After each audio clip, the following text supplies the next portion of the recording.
Hello, welcome to Maxion. HSAയുടെ HSA maths question സീരീസുമായിട്ട് ബന്ധപ്പെട്ടുകൊണ്ട് നമ്മൾ ഇന്ന് ഡിസ്കസ് ചെയ്യാൻ പോകുന്നത് മെട്രിക്സുമായിട്ട് റിലേറ്റഡ് ആയിട്ടുള്ള കുറച്ച് ക്വസ്റ്റ്യൻസ് ആണ്. അപ്പോൾ മെട്രിക്സുമായിട്ട് റിലേറ്റഡ് ആയിട്ടുള്ള കുറച്ച് ക്വസ്റ്റ്യൻസുകൾ, അതായത് എല്ലാ ഏരിയസും കവറായിട്ട് വരുന്ന കുറച്ച് ക്വസ്റ്റ്യൻസുകൾ നമുക്ക് ചെയ്ത് നോക്കാം. എങ്ങനെയാണ് നമ്മൾ ആ ക്വസ്റ്റ്യൻസിനൊക്കെ അപ്രോച്ച് ചെയ്യുന്നത് എന്നുള്ളത് ഒരു റഫ് ലുക്കിൽ നമുക്ക് ഇതൊന്ന് ചെയ്ത് നോക്കാം. അപ്പം ഒന്നാമത്തെ ക്വസ്റ്റ്യൻ എന്ന് പറയുന്നത് എ ഒരു 5/3 മെട്രിക്സും ബി ഒരു 3/7 മെട്രിക്സും ആണെങ്കിൽ നമുക്ക് റാങ്ക് ഓഫ് എ ബി ആവാൻ സാധ്യതയുള്ളത് ഏതാണ് എന്നാണ് ചോദ്യം. എ എന്ന് പറയുന്നത് ഒരു 5/3 മെട്രിക്സും ബി എന്ന് പറയുന്നത് ഒരു 3/7 മെട്രിക്സും ആണെങ്കിൽ എന്ന് പറഞ്ഞിട്ടുണ്ട്. അപ്പോൾ ഇവിടെ നമ്മൾ നോക്കേണ്ട ഒരു കാര്യം, എ എന്ന് പറയുന്നത് എയുടെ റാങ്ക് നമുക്ക് തന്നിട്ടില്ല, പകരം തന്നിട്ടുള്ളതിൻ്റെ ഓർഡർ മാത്രമാണ് 5/3 ആണ് തന്നിട്ടുള്ളത്. ബി എന്ന് പറയുന്ന മെട്രിക്സിന് അതിൻ്റെ ഓർഡർ തന്നിട്ടില്ല, എന്ത് മാത്രമേ തന്നിട്ടുള്ളൂ, റാങ്ക് തന്നിട്ടില്ല, അതിൻ്റെ ഓർഡർ മാത്രമേ തന്നിട്ടുള്ളൂ, 3/7 ആണ് തന്നിട്ടുള്ളത്. അപ്പോൾ ഇവിടെ നിന്നും നമുക്ക് മനസ്സിലാക്കാൻ പറ്റുന്ന ആദ്യത്തെ കാര്യം എന്ന് പറയുന്നത്, ഒരു മെട്രിക്സ് തന്നു കഴിഞ്ഞാൽ, എ എന്ന് പറയുന്ന ഒരു മെട്രിക്സ് തന്നു കഴിഞ്ഞാൽ റാങ്ക് ഓഫ് എ എന്ന് പറയുന്നത് എപ്പോഴും എന്തായിരിക്കും, less than or equal to minimum of അതിൻ്റെ റോസും കോളംസും, അതായത് എം എന്നിനേക്കാളും ചെറുതായിരിക്കും. അതായത് എ എന്ന് പറയുന്നത് ഒരു M/n മെട്രിക്സ് ആണെങ്കിൽ റാങ്ക് ഓഫ് എ എന്ന് പറയുന്നത് എന്തായിരിക്കും, less than or equal to minimum of MN, അതായത് number of rows and number of കോളംസിൻ്റെ മിനിമത്തിനേക്കാളും ചെറുതായിരിക്കും നമുക്ക് റാങ്ക് ഓഫ് എ നമുക്ക് വരുന്നുണ്ടാവുക. അങ്ങനെ നോക്കുകയാണെങ്കിൽ ഇവിടെ നമുക്ക് എയുടെ റാങ്ക് വരുന്നത് എന്തായിരിക്കും, rank of A is less than or equal to minimum of നമുക്ക് എന്തായിരിക്കും 5/3 ആയിരിക്കും. അതേപോലെ നമുക്ക് എന്ത് പറയാം, ഇവിടെ ബിയുടെ റാങ്ക് എന്ന് പറയുന്നത് rank of B is less than or equal to minimum of 3/7 ആയിരിക്കും നമുക്ക് വരുന്നുണ്ടാവുക. അപ്പം ഇങ്ങനെ നോക്കിക്കഴിഞ്ഞാൽ ഇവിടെ 5ൻ്റെയും 3യുടെയും മിനിമം വാല്യൂ എന്ന് പറയുന്നത് 3 ആണ്.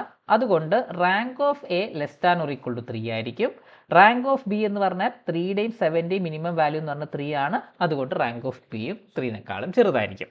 ഇപ്പോൾ എയുടെ റാങ്കിനെ പറ്റിയിട്ടും ബിയുടെ റാങ്കിനെ പറ്റിയിട്ടും നമുക്കൊരു ധാരണയുണ്ട്. എ എന്ന് പറയുന്നത് 3നേക്കാളും ചെറുതായിരിക്കും, ബി എന്ന് പറയുന്നത് 3നേക്കാളും less than or equal to 3യോ 3യിൽ കുറവായിരിക്കും രണ്ടും, എയുടെയും ബിയുടെയും റാങ്ക് നമുക്ക് വരുന്നുണ്ടാവാം. എന്നാൽ നമ്മളോട് ചോദിച്ചിട്ടുള്ള എന്താണ്, റാങ്ക് ഓഫ് എ ബി ആണ് ചോദിച്ചിട്ടുള്ളത്. അപ്പോൾ റാങ്ക് ഓഫ് എ ബിക്ക് നമുക്ക് ഇതേപോലെ എന്ത് പറയാം, സിൽവർസ്റ്റേഴ്സ് ഇനീക്വാലിറ്റി പ്രകാരം rank of A B is less than or equal to minimum of എന്തായിരിക്കും, rank of A rank of B ആയിരിക്കും അല്ലേ. സിൽവർസ്റ്റേഴ്സ് ഇനീക്വാലിറ്റിൻ്റെ സെക്കൻഡ് ഹാഫ് ആണ് നമുക്ക് ഇവിടെ എഴുതിയിട്ടുള്ളത് അല്ലേ, റൈറ്റ് ഹാൻഡ് ഇനീക്വാലിറ്റി ആണ് നമ്മൾ എഴുതിയിട്ടുള്ളത്.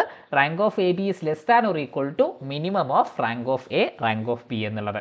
അതായത് ഇവിടെ നമുക്ക് എന്ത് പറയാം, റാങ്ക് ഓഫ് എ ബിയുടെ വാല്യൂ എന്ന് പറയുന്നത്, അല്ലെങ്കിൽ റാങ്ക് ഓഫ് എ ബി എന്ന് പറയുന്നത് എന്തായിരിക്കും, less than or equal to minimum of rank of എയും 3 ആണ്, റാങ്ക് ഓഫ് ബിയും 3 ആണ്. അപ്പോൾ അതിൻ്റെ മിനിമം എന്ന് പറഞ്ഞു കഴിഞ്ഞാലും 3 ആയിരിക്കും. അപ്പോൾ റാങ്ക് ഓഫ് എ ബിയുടെ വാല്യൂ 3നേക്കാളും ചെറുതോ അല്ലെങ്കിൽ 3യോ ആയിരിക്കും അല്ലേ. Rank of A B is less than or equal to 3 എന്ന് നമുക്ക് പറയാം. അങ്ങനെയാണെങ്കിൽ ഇവിടെ ഇതിനൊരു സാധ്യതയാണ് ചോദിച്ചിട്ടുള്ളത്. റാങ്ക് ഓഫ് എ ബി എന്താണെന്നല്ല, അതിൻ്റെ സാധ്യതയാണ് ചോദിച്ചിട്ടുള്ളത്. അപ്പോൾ റാങ്ക് ഓഫ് എ ബിയുടെ സാധ്യത എന്ന് പറയുമ്പോൾ റാങ്ക് ഓഫ് എ ബി ആവാനുള്ള പോസിബിലിറ്റി എന്താണ്, 3 അല്ലെങ്കിൽ 3നേക്കാളും ചെറുതായിട്ടുള്ള വാല്യൂസ് മാത്രമേ എന്തായിരിക്കുള്ളൂ, റാങ്ക് ഓഫ് എ ബി ആയിട്ട് നമുക്ക് വരുന്നുണ്ടാവുള്ളൂ. അങ്ങനെ വരികയാണെങ്കിൽ നമുക്ക് ഒന്നാമത്തെ ഓപ്ഷൻ 5 നമുക്ക് പോസിബിൾ അല്ല, 7 പോസിബിൾ അല്ല, 3 പോസിബിൾ ആണ്. അപ്പോൾ ഓപ്ഷൻ ബി ആയിരിക്കും കറക്റ്റ് ആൻസർ ആയിട്ട് നമുക്ക് വരുന്നുണ്ടാവുക. അപ്പോൾ ഇവിടെ നമ്മൾ ഓർക്കേണ്ട ഒരു കാര്യം എന്ന് പറഞ്ഞു കഴിഞ്ഞാൽ, ഒരു മെട്രിക്സിൻ്റെ റാങ്ക് അതിൻ്റെ നമ്പർ ഓഫ് റോസും നമ്പർ ഓഫ് കോളത്തിൻ്റെയും മിനിമത്തിനേക്കാളും less than or equal to ആയിരിക്കും. അതേപോലെ തന്നെ rank of A B less than or equal to minimum of rank of A rank of B ആയിരിക്കും. അപ്പം ഈ രണ്ട് കാര്യങ്ങളും നമുക്ക് അറിയാമെങ്കിൽ നമുക്ക് വളരെ എളുപ്പത്തിൽ എന്ത് ചെയ്യാം, ഈ ഒരു ക്വസ്റ്റ്യൻ്റെ ഉത്തരം നമുക്ക് കണ്ടുപിടിക്കാനായിട്ട് പറ്റുന്നുണ്ടാവും. ഇവിടെ നമ്മൾ ഓർക്കേണ്ട ഒരു കാര്യം സിൽവർസ്റ്റേഴ്സ് ഇനീക്വാലിറ്റി ആണ്. ആ സിൽവർസ്റ്റേഴ്സ് ഇനീക്വാലിറ്റിയും കൂടെ നമുക്ക് നോക്കാം. സിൽവർസ്റ്റേഴ്സ് ഇനീക്വാലിറ്റി എന്ന് പറഞ്ഞു കഴിഞ്ഞാൽ നമുക്കതിൻ്റെ ഫുള്ളായിട്ട് നമ്മൾ എഴുതുന്ന സമയത്ത്, ഇപ്പോൾ സിൽവർസ്റ്റേഴ്സ് ഇനീക്വാലിറ്റി എന്താണ് പറയുന്നത്, എ എന്ന് പറയുന്നത് ഒരു M/n മെട്രിക്സും ബി എന്ന് പറയുന്നത് ഒരു N/p മെട്രിക്സും ആണെങ്കിൽ നമുക്ക് rank of A plus rank of B minus n less than or equal to rank of A B that is less than or equal to minimum of rank of A rank of B. ഇതാണ് നമുക്ക് എന്ത് പറഞ്ഞിട്ടുള്ളത്, സിൽവർസ്റ്റേഴ്സ് inequality നമുക്ക് പറയുന്നത്. അപ്പം ഈ ഒരു സിൽവർസ്റ്റേഴ്സ് ഇനീക്വാലിറ്റിയും കൂടെ നമ്മൾ ഓർത്ത് വെച്ച് കഴിഞ്ഞാൽ നമുക്ക് ഈ റാങ്കുമായിട്ട് റിലേറ്റഡ് ആയിട്ടുള്ള ഒട്ടുമിക്ക എല്ലാ ക്വസ്റ്റ്യൻസുകളും നമുക്ക് കണ്ടുപിടിക്കാനായിട്ട് പറ്റുന്നുണ്ടാവും. അപ്പോൾ ഇവിടെ നമുക്ക് ഈ ഒരു ക്വസ്റ്റ്യൻ്റെ ഉത്തരം ഓപ്ഷൻ ബി 3 ആയിട്ട് നമുക്ക് പറയാൻ പറ്റുന്നുണ്ടാവും. അടുത്തൊരു ക്വസ്റ്റ്യൻ നോക്കാം. അടുത്തൊരു ക്വസ്റ്റ്യൻ നമുക്ക് ഓർത്തോഗണൽ മെട്രിക്സുമായിട്ട് റിലേറ്റഡ് ആയിട്ടുള്ളൊരു ക്വസ്റ്റ്യൻ ആണ്. എന്താണ് പറഞ്ഞിട്ടുള്ളത്? എ എന്ന് പറയുന്നത് ഓർത്തോഗണൽ ആണെങ്കിൽ എ ട്രാൻസ്പോസും എ ഇൻവേഴ്സും ഓർത്തോഗണൽ ആണോ അല്ലയോ എന്നുള്ളതിൻ്റെ ഡിഫറെൻറ്റ് ഓപ്ഷൻസുകളാണ് നമുക്ക് തന്നിട്ടുള്ളത് അല്ലേ? എ ഓർത്തോഗണൽ ആണെങ്കിൽ ഈ തന്നിട്ടുള്ളതിൽ എ ട്രാൻസ്പോസും എ ഇൻവേഴ്സും ഒക്കെ എന്താണെന്നുള്ളതാണ് നമുക്ക് നോക്കേണ്ടത്. അപ്പോൾ ഇവിടെ ഒരു മെട്രിക്സ് ഓർത്തോഗണൽ ആവുന്നത് എപ്പോഴാണ്? ഒരു മെട്രിക്സ് ഓർത്തോഗണൽ ആവുന്നത് A into A transpose equal to A transpose into A equal to identity ആവുന്ന സമയത്താണ് ഒരു മെട്രിക്സ് ഓർത്തോഗണൽ മെട്രിക്സ് ആയിട്ട് നമുക്ക് വരുന്നുണ്ടാവാം. A into A transpose equal to A transpose into A is equal to identity വരുമ്പോഴാണ് ഒരു matrix എന്താവുന്നത്? Orthogonal matrix ആയിട്ട് നമുക്ക് വരുന്നുണ്ടാവാം. അങ്ങനെയാണെങ്കിൽ ഇവിടെ നമുക്ക് പറയാൻ പറ്റുന്ന കാര്യം എന്ന് പറഞ്ഞു കഴിഞ്ഞാൽ ഇവിടെ ഒരു മെട്രിക്സിൻ്റെ ട്രാൻസ്പോസ് എന്ന് പറഞ്ഞാൽ ഓർത്തോഗണൽ മെട്രിക്സിൻ്റെ ട്രാൻസ്പോസ് എന്ന് പറഞ്ഞാൽ എന്തായിരിക്കും? അപ്പോൾ ഇപ്പം എ എടുത്തു, എനെ എ ട്രാൻസ്പോസ് കൊണ്ട് മൾട്ടിപ്ലൈ ചെയ്തപ്പോൾ ഐഡൻറ്റിറ്റി കിട്ടി, എ ട്രാൻസ്പോസിന് എ കൊണ്ട് മൾട്ടിപ്ലൈ ചെയ്താലും ഐഡൻറ്റിറ്റി കിട്ടി. ഇത് മീൻ ചെയ്യുന്ന എന്താണ്? എ ട്രാൻസ്പോസ് എന്ന് പറഞ്ഞാൽ എന്തായിരിക്കും? നത്തിങ് ബട്ട് എ ഇൻവേഴ്സ് ആയിരിക്കും അല്ലേ? ഓർത്തോഗണൽ മെട്രിക്സിനകത്ത് എ ട്രാൻസ്പോസ് എന്ന് പറഞ്ഞാൽ എന്താണ്? എ ഇൻവേഴ്സ് ആയിരിക്കും വരുന്നുണ്ടാവുക. അപ്പോൾ ഇവിടെ നമ്മൾ നോക്കുക, A transpose equal to A transpose into A equal to identity ആണ്. ഇനി നമ്മൾ എ ട്രാൻസ്പോസ് എടുത്തു കഴിഞ്ഞാലും എ ട്രാൻസ്പോസ് ഇൻറ്റു എ ട്രാൻസ്പോസിൻ്റെ ട്രാൻസ്പോസ് എടുത്തു and that will be equal to എന്തായിരിക്കും? എ ട്രാൻസ്പോസ് ഇൻറ്റു എ ആയിരിക്കും അല്ലേ? A transpose whole transpose A ആണ്. അപ്പം എ ട്രാൻസ്പോസ് ഇൻറ്റു എ എന്ന് പറയുന്നത് നമുക്ക് എന്താണ്? ഐഡൻറ്റിറ്റി ആണ്. ഒരു മെട്രിക്സ് ഓർത്തോഗണൽ ആണെങ്കിൽ അതിൻ്റെ ട്രാൻസ്പോസും അപ്പോൾ എന്തായിരിക്കും? നമുക്ക് ഓർത്തോഗണൽ ആണെന്ന് പറയാം. ട്രാൻസ്പോസ് ഓർത്തോഗണൽ ആണെങ്കിൽ എന്തായിരിക്കും? എ ഇൻവേഴ്സും നമുക്ക് ഓർത്തോഗണൽ ആയിരിക്കും. കാരണം എ ട്രാൻസ്പോസ് എന്ന് പറയുന്നത് എന്താണ്? എ ഇൻവേഴ്സ് തന്നെയാണ് നമുക്ക് വരുന്നുണ്ടാവുക. അപ്പോൾ ഒരു മെട്രിക്സ് ഓർത്തോഗണൽ ആണെങ്കിൽ ഇതേ സ്കീമായിരിക്കും നമുക്ക് എവിടെയും വരുന്നുണ്ടാവുക? എ ഇൻവേഴ്സിൻ്റെ കേസിൽ നമുക്ക് വരുന്നുണ്ടാവുക. അപ്പോൾ എ ട്രാൻസ്പോസും ഓർത്തോഗണൽ ആയിരിക്കും, എ ഇൻവേഴ്സും എന്തായിരിക്കും? ഓർത്തോഗണൽ ആയിരിക്കും. അപ്പോൾ ഒരു മെട്രിക്സ് ഓർത്തോഗണൽ മെട്രിക്സ് ആണെങ്കിൽ അതിൻ്റെ ട്രാൻസ്പോസും അതേപോലെ തന്നെ അതിൻ്റെ ഇൻവേഴ്സും രണ്ടും എന്തായിരിക്കും? നമുക്ക് ഓർത്തോഗണൽ ആയിരിക്കും. അപ്പോൾ എ ഓർത്തോഗണൽ ഇംപ്ലൈസ് നമുക്ക് എന്താണ്? എ ട്രാൻസ്പോസും എ ഇൻവേഴ്സും ഓർത്തോഗണൽ ആയിരിക്കും. ഓപ്ഷൻ എ ആണ് കറക്റ്റ് ആൻസർ ആയിട്ട് കിട്ടുന്നുണ്ടാവുക. അപ്പം ഓർത്തോഗണൽ മെട്രിക്സിൻ്റെ പ്രോപ്പർട്ടി ആയിട്ട് ആലോചിച്ചാൽ മതി. ഓർത്തോഗണൽ മെട്രിക്സിൽ എപ്പോഴും എന്താണ്? അതിൻ്റെ ഇൻവേഴ്സ് എന്ന് പറഞ്ഞാൽ എ ട്രാൻസ്പോസ് ആയിരിക്കും. അതേപോലെ തന്നെ എ ട്രാൻസ്പോസും എ ഇൻവേഴ്സും അപ്പം നമുക്ക് ഡെഫിനിഷനിൽ നിന്ന് തന്നെ നമുക്ക് വ്യക്തമായിട്ട് എന്ത് പറയാം? അവർ ഓർത്തോഗണൽ ആണ് എന്ന് നമുക്ക് പറയാനായിട്ട് പറ്റുന്നുണ്ടാവും. അടുത്തൊരു ക്വസ്റ്റ്യൻ നോക്കാം. അടുത്തൊരു ക്വസ്റ്റ്യൻ നമുക്ക് സിസ്റ്റം ഓഫ് ഇക്വേഷനുമായിട്ട് ബന്ധപ്പെട്ടുകൊണ്ടുള്ളൊരു ക്വസ്റ്റ്യൻ ആണ്. അപ്പം എന്താണ് ക്വസ്റ്റ്യൻ പറയുന്നത്? 6x1 minus 2x2 plus 2 alpha x3 equal to 1ഉം 3x1 minus x2 plus x3 equal to 5ഉം.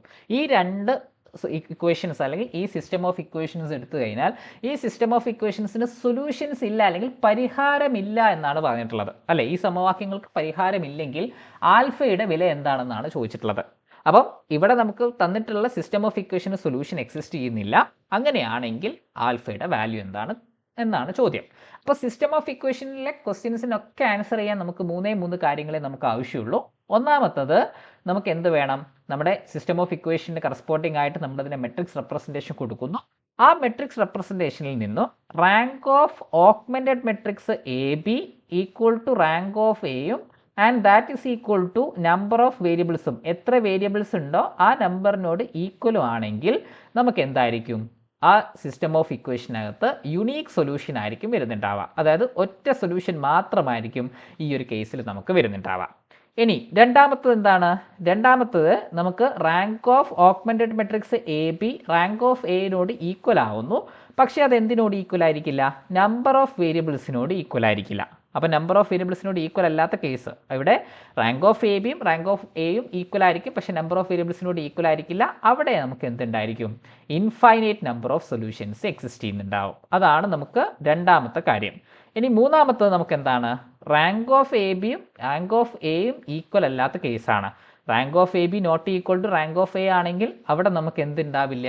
Solution exist ചെയ്യുന്നുണ്ടാവില്ല. അവിടെ നോ സൊല്യൂഷൻ ആയിരിക്കും ഉണ്ടാവുക. ഈ മൂന്ന് കാര്യങ്ങൾ നമുക്കറിയാമെങ്കിൽ സിസ്റ്റം ഓഫ് ഇക്വേഷനുമായിട്ട് ബന്ധപ്പെട്ടുകൊണ്ട് വരുന്ന എല്ലാ ക്വസ്റ്റ്യൻസും നമുക്ക് അറ്റൻഡ് ചെയ്യാനായിട്ട് പറ്റുന്നുണ്ടാവും. അപ്പം ഇവിടെ വേറൊരു കാര്യം കൂടെ നമ്മൾ ഓർത്ത് വെക്കുക. സൊല്യൂഷൻ ഉണ്ടാവുക എന്ന് പറഞ്ഞു കഴിഞ്ഞാൽ അതിനർത്ഥം ആ സിസ്റ്റം ഓഫ് ഇക്വേഷൻ കൺസിസ്റ്റൻ്റ് ആണ് എന്നാണ് മീൻ ചെയ്യുന്നത്. അതേപോലെ തന്നെ സൊല്യൂഷൻ ഇല്ല എന്ന് പറഞ്ഞു കഴിഞ്ഞാൽ ആ സിസ്റ്റം ഓഫ് ഇക്വേഷൻ എന്തായിരിക്കില്ല, കൺസിസ്റ്റൻ്റ് ആയിരിക്കില്ല. സോ അത് ഇൻകൺസിസ്റ്റൻ്റ് ആണെന്ന് നമുക്ക് പറയാം. അപ്പോൾ ഒരു സൊല്യൂഷൻ കൺസിസ്റ്റൻ്റ് ആണെന്ന് പറഞ്ഞു കഴിഞ്ഞാൽ അതിന് സൊല്യൂഷൻ എക്സിസ്റ്റ് ചെയ്യുന്നുണ്ടെന്നാണ് മീൻ ചെയ്യുന്നത്. ഒരു സൊല്യൂഷന് ഇൻകൺസിസ്റ്റൻ്റ് ആണെന്ന് പറഞ്ഞു കഴിഞ്ഞാൽ സൊല്യൂഷൻ എക്സിസ്റ്റ് ചെയ്യുന്നില്ല. സിസ്റ്റം ഓഫ് ഇക്വേഷൻ ഇൻകൺസിസ്റ്റൻ്റ് ആണെന്ന് പറഞ്ഞു കഴിഞ്ഞാൽ സൊല്യൂഷൻ എക്സിസ്റ്റ് ചെയ്യുന്നില്ല എന്നാണ് മീൻ ചെയ്യുന്നത്. ഇനി നമ്മുടെ ക്വസ്റ്റ്യനിലേക്ക് വരാം. ക്വസ്റ്റ്യനിൽ എന്താണ് വരുന്നത്? 6x1 - 2x2 + 2α(x3) = 1ഉം 3x1 - x2 + x3 = 5 ആണ് വരുന്നത്. അപ്പം ഈ ഒരു മെട്രിക്സിന് കറസ്പോണ്ടിങ് ആയിട്ട് അല്ലെങ്കിൽ ആ ഒരു സിസ്റ്റം ഓഫ് ഇക്വേഷന് കറസ്പോണ്ടിങ് ആയിട്ട് നമുക്ക് ആ ഓഗ്മെന്റഡ് മെട്രിക്സ് എ ബി നമ്മൾ എഴുതുകയാണെങ്കിൽ നമുക്ക് എങ്ങനെ വരുന്നുണ്ടാവും? 6 - 2 2α ഓഗ്മെന്റഡ് ആയതുകൊണ്ട് ബിനെ നമുക്കൊരു സെപ്പറേഷനിൽ കൊടുക്കാം 1. അടുത്തത് നമുക്ക് 3 - 1 1 5. ഇതാണ് നമ്മുടെ ഓഗ്മെന്റഡ് മെട്രിക്സ് എ ബി വരുന്നുണ്ടാവുക. ഇനി നമുക്ക് ഇതിൻ്റെ റാങ്ക് കണ്ടുപിടിക്കണം. അതിന് വേണ്ടിയിട്ട് ഞാൻ ചെറിയൊരു അഡ്ജസ്റ്റ്മെൻറ്റ് നടത്തുകയാണ്. R1നെയും R2നെയും നമ്മളൊന്ന് ഇൻ്റർചേഞ്ച് ചെയ്തു. നമ്മുടെ കമ്പ്യൂട്ടേഷൻ സുഖത്തിന് വേണ്ടിയിട്ടാണ്. 3 - 1 1 5 വന്നു.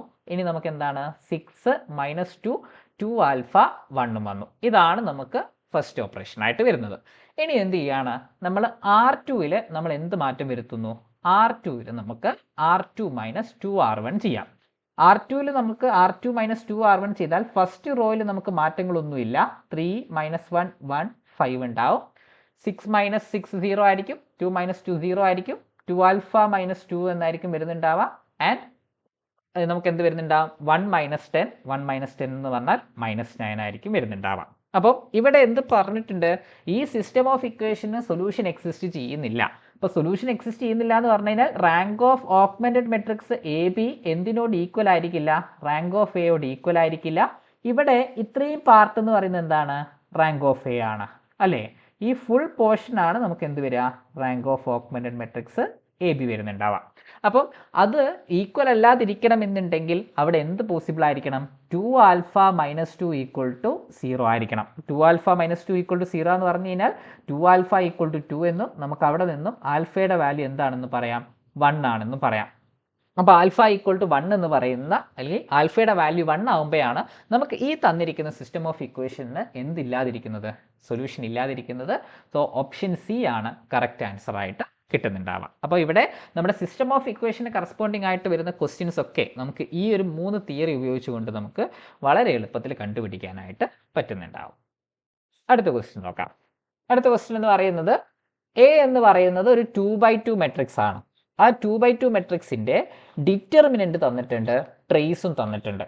അങ്ങനെയാണെങ്കിൽ A² ട്രേസ് എന്താണെന്നാണ് ചോദിച്ചിട്ടുള്ളത്. എയുടെ ഡിറ്റർമിനൻറ്റും ട്രേസും തന്നിട്ടുണ്ട്. അങ്ങനെയാണെങ്കിൽ A² ട്രേസ് എന്താണ് എന്നാണ് ക്വസ്റ്റ്യൻ അല്ലേ? അപ്പോൾ ഇവിടെ നമ്മൾ നോക്കുക, നമുക്ക് തന്നിരിക്കുന്നത് ഒരു 2/2 മെട്രിക്സ് ആണ്. 2/2 മെട്രിക്സിൻ്റെ ഡിറ്റർമിനൻറ്റും ട്രേസും നമുക്കറിയാമെങ്കിൽ അതിൻ്റെ ക്യാരക്ടറിസ്റ്റിക് ഇക്വേഷൻ നമുക്ക് വളരെ എളുപ്പത്തിൽ പറയാൻ പറ്റും. എന്താണ് ഒരു 2/2 മെട്രിക്സിൻ്റെ ക്യാരക്ടറിസ്റ്റിക് ഇക്വേഷൻ? അവിടെ ട്രേസും ഡിറ്റർമിനൻറ്റും തന്നു കഴിഞ്ഞാൽ x² - trace of A × x + determinant of A = 0. ഇതാണ് നമുക്കൊരു ക്യാരക്ടറിസ്റ്റിക് ഇക്വേഷൻ വരുന്നുണ്ടാവുക. ട്രേസും ഡിറ്റർമിനൻറ്റും അറിയാമെങ്കിൽ ക്യാരക്ടറിസ്റ്റിക് ഇക്വേഷൻ നമുക്ക് വളരെ എളുപ്പത്തിൽ ഇങ്ങനെ പറയാനായിട്ട് പറ്റുന്നുണ്ടാവും. ഇനി നമുക്ക് എന്താണ് കെയ്ലി ഹാമിൽട്ടൺ തിയറം പറയുന്നത്? കെയ്ലി ഹാമിൽട്ടൺ തിയറം പറയുന്നത് ഒരു മെട്രിക്സ് എന്ത് സാറ്റിസ്ഫൈ ചെയ്യുന്നുണ്ടാവും? അതിൻ്റെ ക്യാരക്ടറിസ്റ്റിക് ഇക്വേഷൻ സാറ്റിസ്ഫൈ ചെയ്യുന്നുണ്ടാവും. ഇതാണ് കെയ്ലി ഹാമിൽട്ടൺ തിയറം നമുക്ക് പറയുന്നത്. അപ്പോൾ കെയ്ലി ഹാമിൽട്ടൺ തിയറം പറയുന്നത് മറ്റൊന്നുമല്ല, ഒരു മെട്രിക്സ് അതിൻ്റെ ക്യാരക്ടറിസ്റ്റിക് ഇക്വേഷൻ സാറ്റിസ്ഫൈ ചെയ്യുന്നുണ്ടാവും. അപ്പോൾ ഇവിടെ നിന്ന് നമുക്ക് ക്യാരക്ടറിസ്റ്റിക് ഇക്വേഷൻ എങ്ങനെ എഴുതാം? x² - 4x + 6 = 0 എന്ന് എഴുതാം. അതിനെ നമ്മൾ കെയ്ലി ഹാമിൽട്ടൺ തിയറം അപ്ലൈ ചെയ്ത് കഴിഞ്ഞാൽ മെട്രിക്സ് രൂപേണ നമുക്ക് എങ്ങനെ പറയാൻ പറ്റും? A² - 4a + 6i = 0 എന്ന് നമുക്ക് പറയാനായിട്ട് പറ്റുന്നുണ്ടാവും. അപ്പോൾ ഇവിടെ കെയ്ലി ഹാമിൽട്ടൺ തിയറി ഉപയോഗിച്ചുകൊണ്ട് നമ്മൾ A² - 4a + 6i = 0 എന്ന് പറഞ്ഞു കഴിഞ്ഞാൽ ഇവിടെ നിന്നും നമുക്ക് A² വാല്യൂ എന്ത് പറയാം? 4a - 6i ആണെന്ന് നമുക്ക് പറയാനായിട്ട് പറ്റുന്നുണ്ടാവും. ഇനി ഇവിടെയാണ് നമ്മൾ ട്രേസിൻ്റെ വളരെ ഇമ്പോർട്ടൻ്റ് ആയിട്ടുള്ള 2 പ്രോപ്പർട്ടികൾ അപ്ലൈ ചെയ്യുന്നത്. ഒന്നാമത്തെ property trace of A + B എന്ന് പറഞ്ഞു കഴിഞ്ഞാൽ നമുക്ക് എങ്ങനെ എഴുതാം? Trace of A + trace of B എന്ന് എഴുതാനായിട്ട് പറ്റുന്നുണ്ടാവും. രണ്ടാമത്തത് ട്രേസ് ഓഫ് സി എ എന്ന് പറഞ്ഞു കഴിഞ്ഞാൽ നമുക്ക് C into trace of A എന്ന് എഴുതാനായിട്ട് പറ്റുന്നുണ്ടാവും. അപ്പം ഈ രണ്ട് കാര്യങ്ങളും എടുത്ത് നമ്മൾ ഇവിടെ അപ്ലൈ ചെയ്യാണ്. ഇവിടെ അപ്ലൈ ചെയ്യുന്ന സമയത്ത് ട്രേസ് ഓഫ് എ സ്ക്വയർ രണ്ട് ഭാഗത്തും നമ്മൾ ട്രേസ് കൊടുത്തു കഴിഞ്ഞാൽ trace of 4a minus 6i എന്നായിരിക്കും വരുന്നുണ്ടാവുക. അതായത് ട്രേസ് ഓഫ് നമുക്ക് 4 പുറത്തെടുത്തു കഴിഞ്ഞാൽ 4 into trace of A minus 6 into trace of I എന്നായിരിക്കും നമുക്ക് വരുന്നുണ്ടാവുക. അപ്പോൾ 4 into trace of A minus 6 into trace of I എന്ന് നമുക്ക് വരുന്നുണ്ട്. അപ്പോൾ 4 ഇൻറ്റു ട്രേസ് ഓഫ് എയുടെ വാല്യൂ നമുക്കറിയാം. എന്താണ് ട്രേസ് ഓഫ് എ എന്ന് പറഞ്ഞു കഴിഞ്ഞാൽ 4 ആണ്.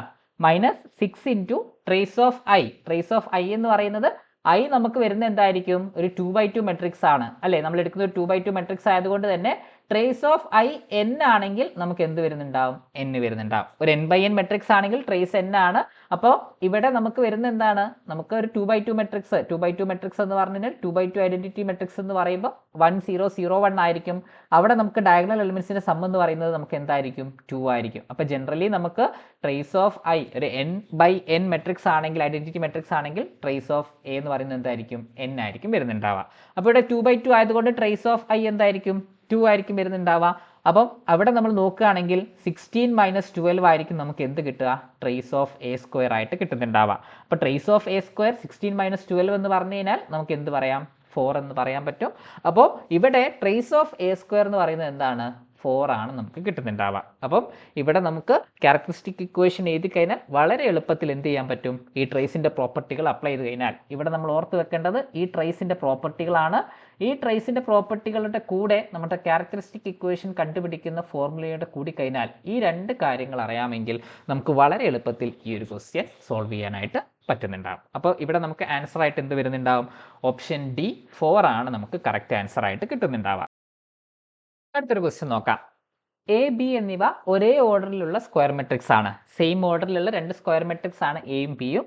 A B equal to A ആണ്. അതായത് നമുക്ക് തന്നിരിക്കുന്ന കണ്ടീഷൻ എ ബി എന്ന് പറയുന്നത് എ ആണ്, അതേപോലെ തന്നെ ബി എ എന്ന് പറയുന്നത് ബി ആണ്. A B equal to A and B A equal to B. അങ്ങനെയാണെങ്കിൽ നമ്മുടെ ചോദ്യം എ സ്ക്വയർ വാല്യൂ എന്താണെന്നാണ് നോക്കേണ്ടത്. അപ്പം എ സ്ക്വയറിന്റെ വാല്യൂ എന്ന് പറഞ്ഞു കഴിഞ്ഞാൽ എ സ്ക്വയർ ഈക്വൽ ടു നമുക്ക് എന്ത് വരുന്നുണ്ടാവും? എ സ്ക്വയർ എന്ന് പറഞ്ഞാൽ എന്താണ്? എ ഇൻറ്റു എ ആണ് നമുക്ക് എ സ്ക്വയർ ആയിട്ട് വരുന്നുണ്ടാവുക. അപ്പോൾ നമുക്ക് എ സ്ക്വയർ എന്ന് പറയുമ്പം എ ഇൻറ്റു എ എന്ന് പറയാം. അപ്പോൾ എ ഇൻറ്റു എ നമ്മൾ മാറ്റി എഴുതി കഴിഞ്ഞാൽ നമ്മൾ ആദ്യത്തെ എയിലേക്ക് വരാം. ആദ്യത്തെ എയിൽ എ എന്ന് പറഞ്ഞാൽ എന്താണ്? എ ബി ആണ് അല്ലേ? A B equal to A ആണ്. അപ്പോൾ എനെ മാറ്റി നമുക്ക് എ ബി കൊണ്ട് റീപ്ലേസ് ചെയ്യാം. എ ബി ഇൻറ്റു എ എന്ന് പറയാം. നമുക്ക് മെട്രിക്സ് അസോസിയേറ്റിവിറ്റി സാറ്റിസ്ഫൈ ആവുന്നത് കൊണ്ട് തന്നെ എ ബി ഇൻറ്റു എക്ക് പകരം നമുക്ക് എന്ത് ചെയ്യാം? എ ഇൻറ്റു ബി എ എന്ന് മാറ്റി എഴുതാം. അസോസിയേറ്റീവ് ലോ സാറ്റിസ്ഫൈഡ് ആണ്. അപ്പോൾ ബി എ എന്ന് വന്നു അല്ലേ? രണ്ടാമത് നമുക്ക് ബി എ എന്ന് പറഞ്ഞാൽ ഈ ബി എനെ നമുക്ക് എന്തുകൊണ്ട് റീപ്ലേസ് ചെയ്യാം? ബി കൊണ്ട് റീപ്ലേസ് ചെയ്യാം. കാരണം ബി എ എന്ന് പറഞ്ഞാൽ എന്താണ്? ബി ആണ്. സോ നമുക്ക് എ ബി ആയിട്ട് മാറും. എഗെയിൻ എ ബി എന്ന് പറഞ്ഞാൽ എന്താണ്? എ ആണ്. അപ്പോൾ നമുക്ക് എ സ്ക്വയർ ഈക്വൽ ടു എന്ത് കിട്ടുന്നുണ്ടാവും? എ എന്ന് കിട്ടുന്നുണ്ടാവും. അപ്പോൾ എ ബി ഈക്വൽ ടു എയും ബി എ ഈക്വൽ ടു ബിയും ആണെങ്കിൽ എ സ്ക്വയറിൻ്റെ വാല്യൂ നമുക്ക് എന്തായിരിക്കും? എ ആയിരിക്കും. സോ ഓപ്ഷൻ എ ആണ് കറക്റ്റ് ആൻസർ ആയിട്ട് വരുന്നുണ്ടാവുക. അപ്പം ഇത്തരത്തിൽ നമുക്ക് എന്ത് ചെയ്യാം? നമുക്ക് ജസ്റ്റ് അങ്ങോട്ടും ഇങ്ങോട്ടും മാറ്റി സബ്സ്റ്റിറ്റ്യൂട്ട് ചെയ്ത് കഴിഞ്ഞാൽ കിട്ടാവുന്നതേ ഉള്ളൂ ഇത്തരത്തിലുള്ള ക്വസ്റ്റ്യൻ. അപ്പോൾ എ ബി ഈക്വൽ ടു എയും ബി എ ഈക്വൽ ടു ബിയും ആണെങ്കിൽ എ സ്ക്വയറിൻ്റെ വാല്യൂ നമുക്ക് എ ആണെന്ന് പറയാൻ പറ്റും. അടുത്തൊരു ക്വസ്റ്റ്യൻ വളരെ സിമ്പിൾ ആയിട്ടുള്ളൊരു ക്വസ്റ്റ്യൻ ആണ്. 51, 52, 53, 52, 53, 54 ആൻഡ് 53, 54, 55 ഈ തന്നിരിക്കുന്ന മെട്രിക്സിൻ്റെ അല്ലെങ്കിൽ ഈ ഡിറ്റർമിനൻറ്റ് നമുക്ക് കണ്ടുപിടിക്കണം. അപ്പോൾ ഡിറ്റർമിനൻറ്റ് കണ്ടുപിടിക്കാനായിട്ട് നമുക്ക് ഒരുപാട് മെത്തേഡുകളുണ്ട്. നമുക്ക് പ്രോപ്പർട്ടീസ് ഒക്കെ നമുക്ക് യൂസ് ചെയ്യാം. ഇവിടെ നമുക്ക് ഒറ്റ നോട്ടത്തിൽ പറയാൻ പറ്റുന്ന ഒരു കാര്യം എന്ന് പറഞ്ഞാൽ എന്താണ്? ഇപ്പോൾ നമുക്ക് തന്നിരിക്കുന്നത് ഇതൊരു മെട്രിക്സ് ആയിട്ട് നമ്മൾ കൺസിഡർ ചെയ്യുകയാണെങ്കിൽ 51, 52, 53 ആൻഡ് 52, 53, 54 ആൻഡ് ലാസ്റ്റ് റോ ആയിട്ട് നമുക്ക് 53, 54, 55 ആണ്. ഇപ്പോൾ ഇവിടെ നമുക്ക് രണ്ട് ഓപ്പറേഷൻസ് നമ്മൾ നടത്തി കഴിഞ്ഞാൽ നമുക്ക് ഇവിടെ ഓപ്പറേഷൻസ് നമ്മൾ നോക്കണ്ട, അല്ലാതെ ഡയറക്റ്റ് ആയിട്ട് തന്നെ നമ്മൾ ജസ്റ്റ് ഒരു ലോജിക്കലി നമ്മളൊന്ന് ആലോചിച്ചാൽ മതി. രണ്ടാമത്തെ റോയിൽ നമുക്ക് എന്ത് ചെയ്യാം? R2 മൈനസ് R1 ചെയ്യാം. അതേപോലെ തന്നെ മൂന്നാമത്തെ റോയിൽ നമുക്ക് എന്ത് ചെയ്യാം? R3 മൈനസ് R1 ചെയ്യാം. അങ്ങനെ ചെയ്തു കഴിഞ്ഞാൽ നമുക്ക് വരുന്ന എന്തായിരിക്കും? ഫസ്റ്റ് റോയിൽ മാറ്റമില്ല. 51, 52, 53 ആണ്. 52 മൈനസ് 51 1, 53 മൈനസ് 52 1, 54 മൈനസ് 53 1. ഇനി R3യിലേക്ക് വരുമ്പോൾ എന്തായിരിക്കും? 53 മൈനസ് 51 2, 54 മൈനസ് 52 2, 55 മൈനസ് 53 2. ഇപ്പം നോക്കുക, സെക്കൻഡ് റോയും തേർഡ് റോയും, അതായത് R2ഉം അതേപോലെ തന്നെ R3യും എന്താണ്, ലീനിയർലി ഡിപ്പെൻഡൻ്റ് ആണ് അല്ലേ? ആ 2 റോസുകൾ ലീനിയർലി ഡിപ്പെൻഡൻ്റ് ആണ്. അപ്പോൾ ലീനിയർലി ഡിപ്പെൻഡൻ്റ് ആയിട്ടുള്ള റോസുകൾ വന്നു കഴിഞ്ഞാൽ ഇവിടെ നമുക്ക് ഡിറ്റർമിനൻ്റ് എന്തായിരിക്കും? നമുക്ക് ഡിറ്റർമിനൻ്റ്, ഇത് നമ്മളിപ്പോൾ എ ആയിട്ട് പറയുകയാണെങ്കിൽ ഡിറ്റർമിനൻ്റ് ഓഫ് എ നമുക്ക് എന്ത് പറയാം? 0 ആണെന്ന് പറയാം. അപ്പോൾ ഡിറ്റർമിനൻ്റ് ഓഫ് എ നമുക്ക് എന്ത് കിട്ടുന്നുണ്ടാവും? 0 എന്ന് കിട്ടുന്നുണ്ടാവും. അപ്പോൾ ഡിറ്റർമിനൻ്റ് ഓഫ് എ 0 ആണെങ്കിൽ ഓപ്ഷൻ സി ആണ് കറക്റ്റ് ആൻസർ ആയിട്ട് വരുന്നുണ്ടാവുക. ഇനി അതല്ലെങ്കിൽ നമുക്ക് പ്രോപ്പർട്ടീസ് ഉപയോഗിച്ചുകൊണ്ട് സം ഓഫ് ദ ഡിറ്റർമിനൻസുകളായിട്ട് നമുക്ക് എഴുതിയിട്ട് ആ രീതിയിൽ നമുക്ക് കണ്ടുപിടിക്കാം. ഏതാണോ നിങ്ങൾക്ക് സൗകര്യം. ഇവിടെ നമുക്ക് ഒറ്റയടിക്ക് നോക്കിക്കഴിഞ്ഞാൽ ഈ 2 റോസുകൾ തമ്മിൽ മൈനസ് ചെയ്യുമ്പോൾ നമുക്ക് ഈ ലീനിയർലി ഡിപ്പെൻഡൻ്റ് ആണെന്ന് ഈസിലി പറയാൻ പറ്റുന്നത് കൊണ്ട് നമ്മൾ എന്ത് ചെയ്താൽ മതി? ഈ ഒരു മെത്തേഡ് നമ്മൾ യൂസ് ചെയ്താൽ മതി. അപ്പോൾ ആകുമ്പോൾ നമുക്ക് വളരെ എളുപ്പത്തിൽ നമുക്ക് ടൈം കൺസ്യൂമിംഗ് ആയിട്ട് എന്ത് ചെയ്യാൻ പറ്റും? ഇതിൻ്റെ സൊല്യൂഷൻ കണ്ടുപിടിക്കാനായിട്ട് പറ്റുന്നുണ്ടാവും. അപ്പം ഈ ഒരു ക്വസ്റ്റ്യൻ്റെ ഉത്തരം നമുക്ക് ഡിറ്റർമിനൻ്റ് 0 ആയിരിക്കും. ഓപ്ഷൻ സി ആണ് കറക്റ്റ് ആൻസർ ആയിട്ട് വരുന്നുണ്ടാവുക. അപ്പോൾ ഇത്രയുമാണ് നമുക്ക് ഈ ഒരു പാർട്ട് വീഡിയോയിൽ ഡിസ്കസ് ചെയ്യാനുള്ളത്. ഇവിടെ നമ്മൾ പറഞ്ഞിട്ടുള്ള കാര്യങ്ങൾ നോക്കുക. നമ്മൾ എന്തൊക്കെ ഡിസ്കസ് ചെയ്തിട്ടു? ഡിഫറെൻറ്റ് ടൈപ്സ് മെട്രിക്സിൻ്റെ നമ്മുടെ സിലബസിൽ വരുന്ന ഡിഫറെൻറ്റ് ടൈപ്സ് ഓഫ് ക്വസ്റ്റ്യൻസുകൾ നമ്മൾ ഡിസ്കസ് ചെയ്തു അല്ലേ? മെട്രിക്സ് റിലേറ്റഡ് ആയിട്ടുള്ളത് പറഞ്ഞു, ഡിറ്റർമിനൻ്റ് റിലേറ്റഡ് ആയിട്ടുള്ളത് പറഞ്ഞു, റാങ്ക് റിലേറ്റഡ് ആയിട്ടുള്ളത് നമ്മൾ പറഞ്ഞു, അതേപോലെ തന്നെ ഈഗൻ വാല്യൂ റിലേറ്റഡ് ആയിട്ടുള്ളത്, സിസ്റ്റം ഓഫ് ഇക്വേഷൻ റിലേറ്റഡ് ആയിട്ടുള്ളത്, അതേപോലെ തന്നെ സ്പെഷ്യൽ മെട്രിക്സ് റിലേറ്റഡ് ആയിട്ടുള്ള ക്വസ്റ്റ്യൻസ് ഒക്കെ നമ്മൾ ഡിസ്കസ് ചെയ്തു. അപ്പോൾ ഇത്രയുമാണ് നമുക്ക് ഈ ഒരു പാർട്ട് വീഡിയോയിൽ ഡിസ്കസ് ചെയ്യാനുള്ളത്. താങ്ക്